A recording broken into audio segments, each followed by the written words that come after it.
Yung comment on yung sinasabi na yung lutong impeachment sa Kamara against you po. Pinag-uusapan nila, kahit na i-deny nila, pinag-uusapan ng members of the House of Representatives. Kasi meron pa naman kaming mga kaibigan dyan sa loob na hindi lang nagsasalita dahil takot daw sila. Kung sinasabi nila, it's openly discussed yung impeachment. How is it progressing, ma'am? Naku, hindi ko alam sa kanila. Basta kami, inaantay lang namin ang kanilang gagawin dahil expected na yon na gagawin nila. Kasi ano ba ang gusto nilang gawin? Gusto nilang pabagsakin ang pamilya Duterte sa politika. At hindi lang siguro politika, sa personal din. Dahil sinama nga nila yung asawa ko, di ba? He's a private individual, pero sinama nila sa harassment nila. Example lang, kung ano yung, playbook.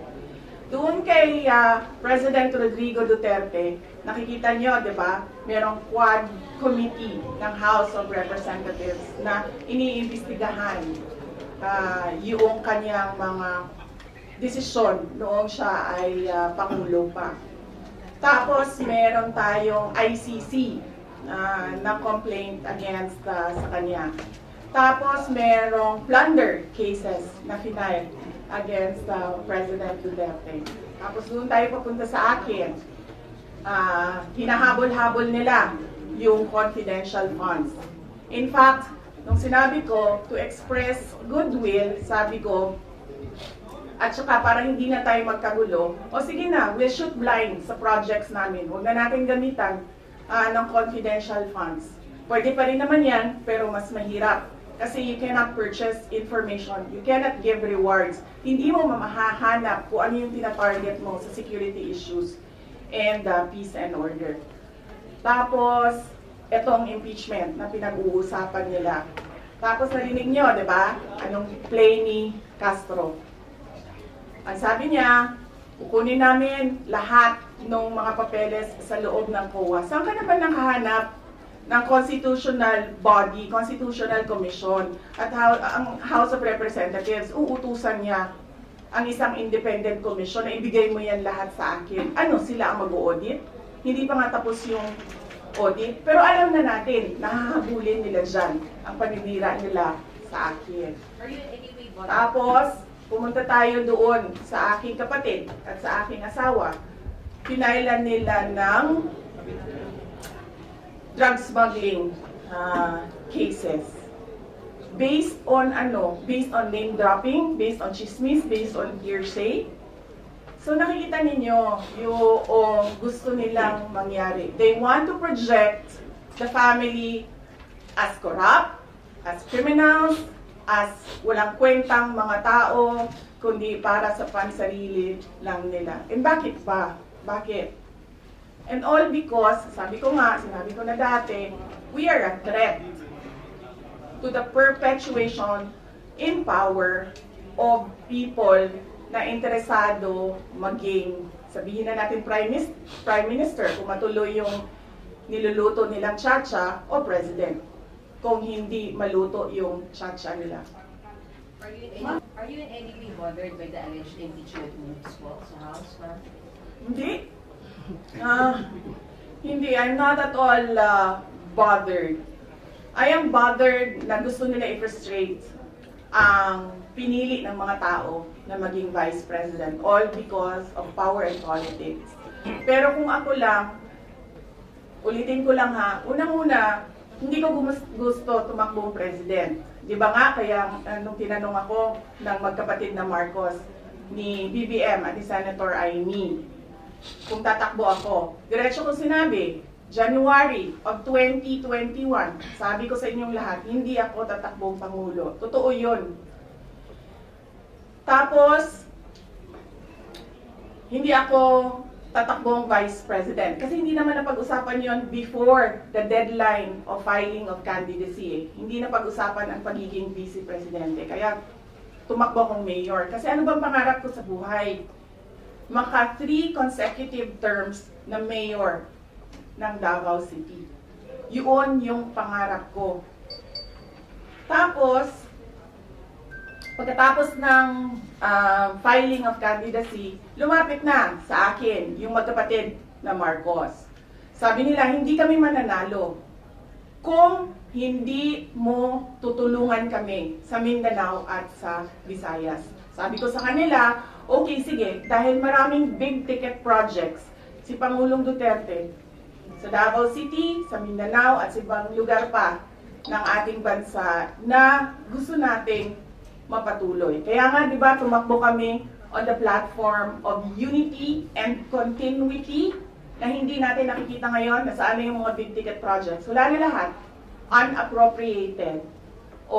So, pagpaalisin nila ako dito, or impeach nila ako, hindi kawalan sa akin ang posisyon na Vice President. In the first place, hindi ko naman gusto tumakbong Presidente. Hindi ko gusto tumakbong Vice President. Tumakbo lang ako dahil kailangan mapatuloy yung development projects sa Mindanao, sa Visayas, at sa Luzon. At naisip ko at the time, if I am Vice President, patututukan yung mga proyekto na yon na okay, wala na rin lahat ngayon dahil unappropriated na sila lahat. Do you regret the decision? You regret Do you regret the decision? Of course not. I do not regret running for Vice President kasi imagine niyo kung ako mayor ngayon at hinahabol-habol nila ako dahil alam nilang pwedeng tumakbo ito sa 2028. Diba? So, yun naman, tatakbo bang Diba? So, running? bakit ko nire-regret yan? Hahabulin nila ako. Alam nyo, kahit matanggal nila ako as Vice President, hahabulin nila ako until the day na maupo sila sa 2028. So, ano mang sa 2020? Ma'am Ra, Ano? Ngayon na! Are you running for 2028 presidential? Mahirap sagutin ang 2028 kasi imagine niyo, pagbaba ko dito, nahulog ako doon sa hagdanan. 'Di ba? Namatay ako bukas. Sayang yung paghahanda ko. Sayang yung paghahanda ko.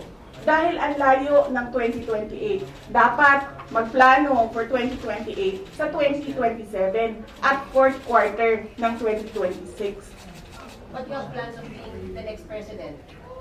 Wala akong planong ganyan. It's part of harassment sa family mo.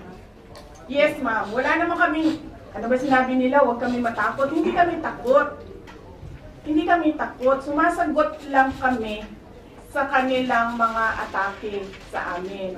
At gusto lang namin ipresenta sa taong bayan ang isang perspective na ginaganito kami dahil we are a threat politically and for power. Do you regret helping the Marcos? Last question. Do I regret helping do you want to answer that question? Or alam mo ba ang sagot? Friends mo ba kayo sa Okay. Marcos? Senator Amy? Amy. Senator Amy Marcos? Magkaibigan naman kami. Last question. Helping PBBM. BBM. Helping PBBM. Kasi ganito yun, sabi ko nga kanina eh. Inisip ko na yan eh. Sinabi ko kanina eh. Kung hindi naman ako tumakbong Vice President, Mayor ako, hahabulin pa rin ako eh. Hindi nga natin alam kung sinong mananalo nun eh. Kung hindi ako tumakbong Vice President, hindi siya ang President. So likely yung isa ang President. Eh lalo na yun. Kita nyo nga doon, di ba? Tanggalin daw ang...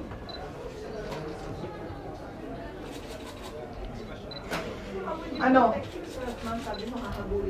How would I protect myself? I hire lawyers na yan na lang naman kasi talaga ang magawa ko. Pero kung makikita nyo, hindi na talaga sila sumusunod sa batas, sa harassment nila. So, tatanggapin kung ano yung darating. Kaya sara-sara. Ma'am, sabi po ni Senator Bato, may mga members ng House na opportunista and principal dahil after previously praising the Duterte administration, ngayon bigla naging critics. Will you share his belief na gano'n?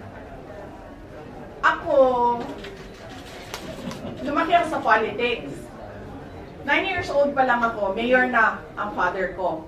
So from 9 years old until today, wala akong ibang ano ba tawag dyan? Wala akong ibang universe kundi pag-aaral, nung ako'y nag-aaral pa, politika, nung natapos na ako nag-aral. Wala akong problema maghiwalay tayo sa politika. Diba? Kasi hindi naman talaga natin ma-define kung saan tayo bukas sa politics. Kasi eleksyon ang ating mga public officials dito may eleksyon Kaya hindi natin alam kung saan tayo papupunta bukas. Wala akong problema. Maghiwalay tayo lahat. Diyan kayo lahat. Dito ako mag-isa. Ang hindi ko naggugustuhan ay yung pambabastos. Yun. Pwede naman tayo maghiwalay sa politika Huwag lang maging bastos. Thank you.